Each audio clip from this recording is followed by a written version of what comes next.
मुख्यमंत्री अशोक गहलोत इस समय कोचिंग संचालकों से मुलाकात कर रहे हैं, संवाद कर रहे हैं। आइए आपको दिखाते हैं क्या कुछ संवाद इस समय चल रहा है। लामबंद करने के लिए जब तक सरकार की तरफ से पर्टिकुलर प्रोसेस होकर उसके पनिशमेंट और सारी चीजें नहीं होंगी तब तक वो चीज वहां पर नहीं आएगी।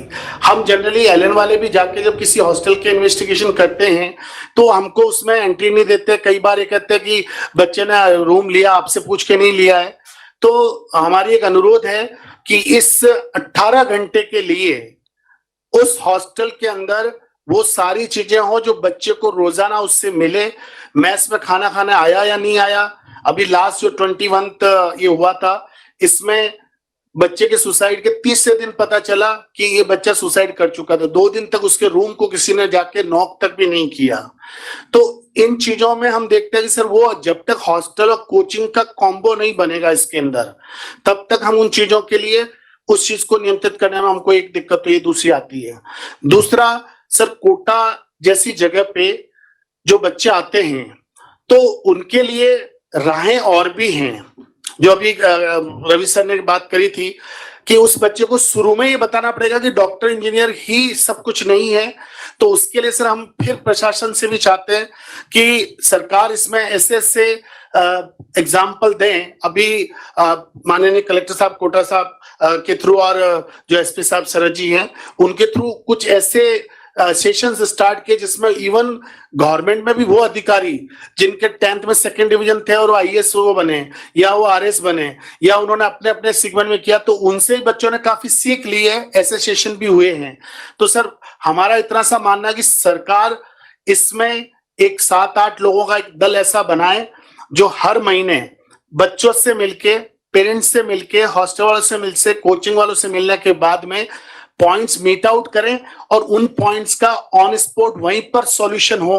तो ऐसी उम्मीद है। और सर मैं लास्ट में इतना सा कह रहा हूं कि एलन के बिहाफ पे हम देश के 52 शहरों में कोचिंग संस्थान चलाते हैं, 22 राज्यों में हम चलाते हैं। तो उसके बेसिस पर भी हम आधी स्ट्रेंथ हम बाहर के सेंटर्स पे भी चलाते हैं। तो इस तरह की घटनाएं हम वहां भी देखते हैं। लेकिन अब जैसे पूरे इंडिया में सिर्फ कोचिंग के 5 हब है। सबसे बड़ा हब है हैदराबाद, जहां पर नारायणा चैतन्य जैसे इंस्टीट्यूट के 3-3, 4-4 लाख बच्चे उनके तेलंगाना और आंध्रा के अंदर ही है। उसके बाद 2nd हब बनता है दिल्ली, 3rd बनता है कोटा, फिर 4th बनता है सर लखनऊ, पटना, राजस्थान में सीकर। लेकिन सर ये मैं मतलब एक विनम्र मेरी विनती है कि इन सब जगह कोचिंग संस्थान चलते, लेकिन वहां कोई भी कोचिंग का बच्चा सुसाइड नहीं करता है। सब जगह का स्कोर है 0 और कोटा का स्कोर हमेशा आता है। तो कोटा कोचिंग का बच्चा ही सुसाइड करता है, जबकि एनसीबीआर के जो क्राइम के डेटा है, राजस्थान 1 लाख में से 7.2 बच्चों के सुसाइड की टेंडेंसी है। नेशनल एवरेज है 11 और उसमें तेलंगाना का है 22 जो इस एज ग्रुप के बच्चे सुसाइड करते हैं। तो ये कई चीजों का सर जो उसका प्रेजेंटेबल है, कोटा में 3 लाख बच्चे आते हैं तो उसी संख्या के प्रोपोर्शनेट के अंदर ये चीजें होती हैं। सबसे ज्यादा बच्चा आता है सर बिहार का, तो हाईएस्ट सुसाइड के काउंट बिहार की। 2nd आता है यूपी का, 2nd सुसाइड में रेशियो भी जो डेटा है वो यूपी का आते हैं। 3rd राजस्थान का। तो सर वो डेटा जिस तरह से इंटरनेशनल लेवल पर पिछले 5 सालों में हार्ट डिजीज की रेशियो बढ़ी है, कैंसर की डिजीज बढ़ी है, वैसे मेंटल हेल्थ की डिजीज भी बढ़ी है। तो कई बार ये सब फैक्टर भी उसके अंदर है। लेकिन लास्ट में मैं एक बात और कहूंगा सर कि आज ये पहली इतनी बड़ी मीटिंग होने जा रही है और इस मीटिंग में से हमको जो भी निर्देश मिलेगा उसको हम वैसे के वैसे पालना करेंगे सर। Thank you sir.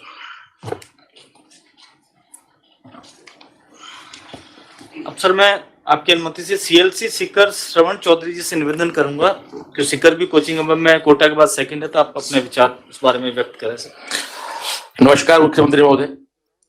सबसे पहले तो मैं सर उस मीटिंग को याद दिलाऊंगा कि आप सीकर आए थे और आप बच्चों से मिले थे। वो शायद हमारी कोचिंग के बच्चों के लिए सबसे अच्छी मीटिंग थी। तो मेरा सबसे पहला निवेदन तो ये रहेगा कि सर साल में एक बार आप घर के मुखिया होने के नाते, ये 2 ही शहर 3-4 शहर हैं, यदि वहां के सारे कोचिंग्स के बच्चों को इस तरह से गेदर करके हम लोग उनको इकट्ठा करके, और लोकल प्रशासन जो हमेशा हमें कोऑपरेट करता है, आपका यदि वहां एक मोटिवेशन हो जाए, क्योंकि सर आप करीब 1.5 घंटा आपने सीकर में दिया था बच्चों को, वो बच्चे इतने उत्साहित आज ही मिलते कहते हैं कि सर वो मीटिंग यादगार रही। बाकी बच्चे कहते हैं सर हमारी भी ऐसी मीटिंग कराओ। तो लोकल प्रशासन का एक पूरा सहयोग हमारे रहता है। तो सर एक तो आपसे हम अपील करना चाहेंगे कि आप साल में एक बार हमारे बच्चों के समय निकालें सर। दूसरा, जैसा सीआर चौधरी सर ने कहा, 18 घंटे बच्चा रूम पे रहता है। और ये जो प्रॉब्लम बता रहे सीआर सर की, प्राइवेट हॉस्टल में मान लो हम कोचिंग वाले जाने भी चाहे तो कई बार वो थोड़ा सा टोकाटाकी करते हैं, तो हम लोग भी फिर डिस्टर्ब नहीं करते। सर ये लोकल प्रशासन से एक सहयोग से, इसमें कोई अपन रूल की बात नहीं करेंगे, ऐसा एक सहयोग मिले कि कोचिंग के स्टाफ के अथोराइज्ड व्यक्ति प्राइवेट हॉस्टलों में जाके उन बच्चों से मिल के आ सकते हैं। हाँ, वो न्यूसेंस करते हैं तो अधिकार उनको जिला कलेक्टर महोदय को आप कंप्लेन कर सकते हैं। तो ये एक सर 18 घंटे का जो टाइम है, 24 घंटे बच्चा कोचिंग के टीचर से टच में रहे। और सर साइकोलॉजी की बात है तो सीआर सर ने जो बात कही सही है कि साइकोलॉजिस्ट हम रख लेते हैं, पर बच्चा वहां जाता तो वो ये मानता, बाकी दोस्त उसको तू गलत शब्द है, तू भी पागल हो गया क्या, वहां क्यों गया है, तो मतलब वो बच्चा उसको लेके थोड़ा आता प्रेशर में। और सर बाकी जब से ये सुसाइड का थोड़ा माहौल नेगेटिव सा बना है, सभी संस्था वाले मीटिंग करना, असेंबली करना, पेरेंट्स की मीट करना, ये सब धीरे धीरे समय के साथ बढ़ रहा है। और मैं सीकर की सारी कोचिंग की बिहाफ से आपको सर अश्योर कर सकता हूं कि राजस्थान सरकार जो भी हमें गाइडलाइन करेगी वो हमने आज तक मानी है, उनका आगे भी उनकी पालना होगी, यही मैं उम्मीद रखता हूं। मुझे विश्वास है कि आप निश्चित रूप से साल में एक बार हमारे बच्चों को एड्रेस करने के लिए सीकर और जो भी हब है वहां जरूर पधारेंगे। Thank you sir. अब सर आपकी अनुमति से सिंथेसिस बीकानेर से मनोज जी हैं, उनसे निवेदन करना चाहूंगा, अपनी बात कहें।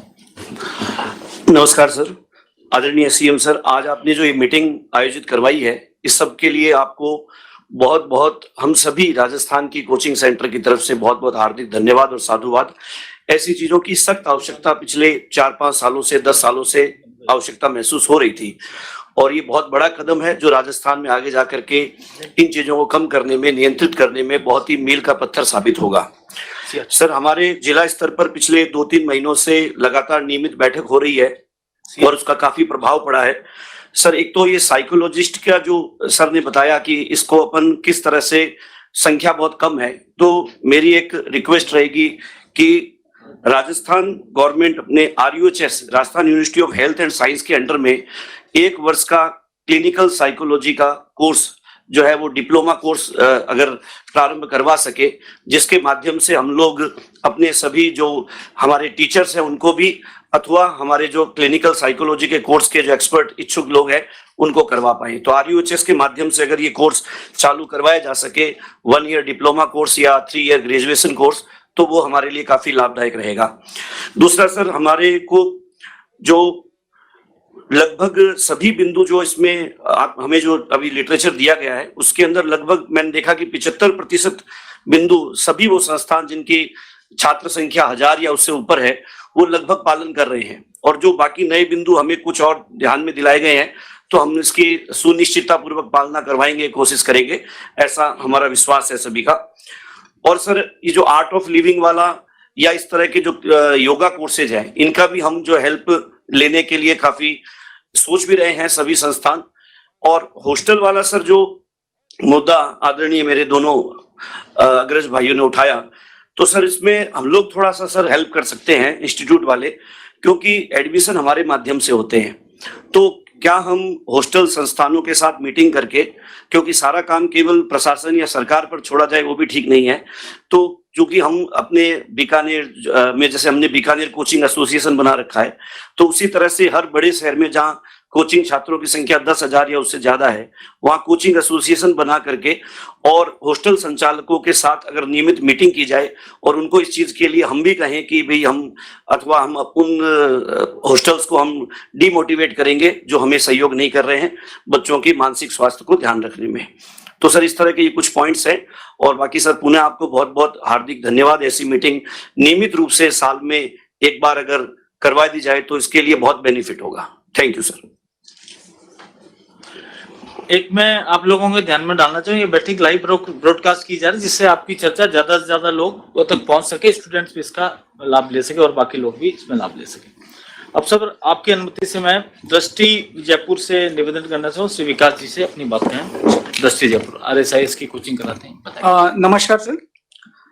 ज्यादातर देखा गया है सर, आईआईटी और जेईई की तुलना में सिविल सेवा में ये रेशो हमें कम देखने को मिलता है। पर आजकल स्थितियां ये बनी हुई है कि बहुत सारे पेरेंट्स, उनकी उम्मीदें इतनी ज्यादा बढ़ गई, इवन काउंसलिंग के वक्त हम देखते हैं कि 11-12 के बच्चे तक पेरेंट्स के साथ आ जाते हैं। बच्चे को ना पाठ्यक्रम की जानकारी है, ना पेपर पैटर्न की जानकारी है, उस तरीके की उसकी मैच्योरिटी नहीं है कि वो सिलेबस को समझ सके। फिर भी पेरेंट्स का अतिरिक्त दबाव के कारण वो एडमिशन ले लेते हैं। इसको सबसे पहले तो हमें पेरेंटिंग की काउंसलिंग पे ध्यान देना चाहिए सर। जैसा कि सर ने कहा कि काउंसलर्स की संख्या हमारे पास कम है क्लिनिकल साइकोलॉजी की, तो इसके लिए हम थर्ड पार्टी से भी टाई अप कर सकते हैं या प्राइवेट सेक्टर से भी, दूसरे प्राइवेट सेक्टर से भी सेवाएं ले सकते हैं क्लिनिकल काउंसलिंग के तौर पे। दूसरी चीज सर, अभी ये भले सिविल सेवा में ना देखा जा रहा हो, लेकिन हाँ, जिस तरीके से अभी अभिभावकों की अपेक्षाएं बढ़ रही है, अगर आगे चल के मतलब कोई बड़ी बात नहीं कह होगी कि ये चीजें हमें इस पे भी देखने, सिविल सेवा में भी देखने को मिल सकती है। इसके लिए जरूरी है सर, सबसे पहले तो पेरेंट्स की काउंसलिंग करना, उनको समझाना कि बच्चे से जो अपेक्षाएं है, पहली बात तो संपूर्ण पाठ्यक्रम समझे, उस लेवल पे जहां तक वो मैच्योरिटी आ जाए तभी एडमिशन प्रक्रिया की जाए, पहली बात तो। दूसरी, इसमें सबसे ज्यादा अभिभावकों की भूमिका है। ज्यादातर देखा गया है कि क्लासेस में या क्लासेस के एनरोलमेंट के वक्त अभिभावकों की भूमिका स्टूडेंट्स के सिलेबस में, करिकुलम में बहुत ज्यादा रहती है। यहाँ तक कि किसी विषय में अगर स्टूडेंट्स के कम मार्क्स भी आए, वो कम क्यों आए, इसकी तुलना में ज्यादा हम वो कम आए इस पे ज्यादा ध्यान देते थे। तो ये चीजें हमें कम करनी चाहिए बजाय कि उस पर अतिरिक्त ध्यान देने के।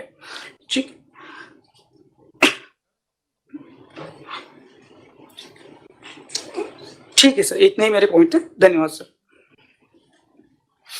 अब मैं रेजोनेंस कोटा से आर के वर्मा जी से निवेदन करना चाहूँ, अपनी बात कहें। रामकृष्ण वर्मा जी।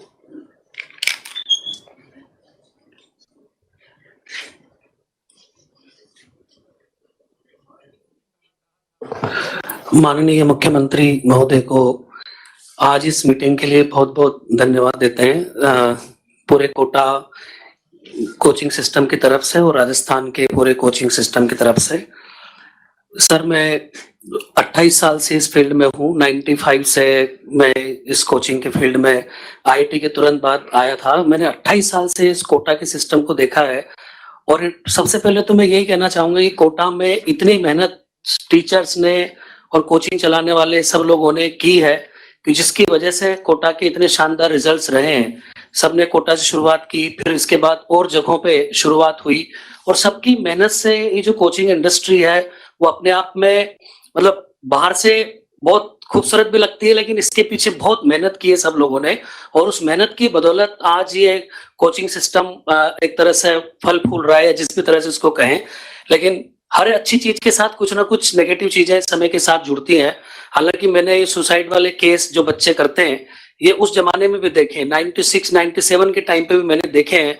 तो अब ये संख्या बहुत ज्यादा हो गई। इसका सबसे बड़ा रीजन तो यही है, एक्सपेक्टेशंस, और उन एक्सपेक्टेशंस को मीट करने के लिए जो रिक्वायरमेंट्स रहती है बच्चों की, कि जितनी उसके लिए मेहनत लगती है, कई बच्चे उससे थक जाते हैं और पेरेंट्स की तरफ से भी एक्सपेक्टेशंस बहुत ज्यादा रहती है। कई बच्चे इमोशनली इतने स्ट्रांग नहीं होते हैं। मैं खुद जब आईआईटी में पढ़ने गया था तो वहां जाने के बाद मैं खुद जब घर की याद आती थी, मैं महाराज गया था कोटा से, तो घर की याद आती थी, रोते थे। तो 3-4 महीने तक अपने आप को बहुत उस तरह से एडजस्ट करने में काफी टाइम लगा। तो कोई भी बच्चा जो घर छोड़ करके आता है, सबसे बड़ी चीज तो वो इमोशनली वो स्ट्रांग बनना ही सबसे बड़ी चीज है। अपने आप को कठिन परिस्थितियों में एडजस्ट करना ही सबसे बड़ी चीज है और इन सबके लिए सेल्फ मोटिवेशन भी बहुत बड़ी चीज होती है। बट हर बच्चा उतना सेल्फ मोटिवेटेड नहीं होता है, उसके अंदर मोटिवेशन डालना पड़ता है।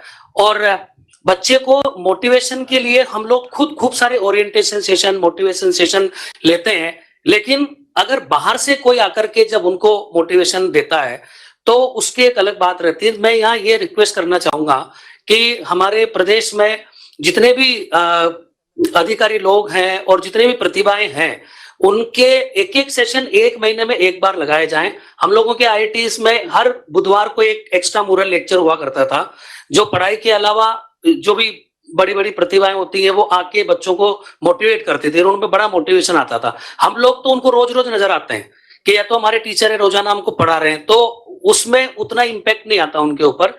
जब एक्सटर्नल पर्सन कोई आकर के बच्चों को मोटिवेट करेंगे तो उनको एक अलग मोटिवेशन रहेगा और एक अलग प्रदर्शन उनको दिखाएंगे कि भाई और भी चीजें हैं जो वो बच्चे आईआईटी में नहीं हुआ, मान लो सिलेक्शन, नीट में नहीं हुआ उसका सिलेक्शन, तो भी जो उसने मेहनत की है वो मेहनत उसकी कहीं बेकार नहीं जाएगी। मेहनत करने का जो गुण उसके अंदर आया है वो उसकी मदद करेगा।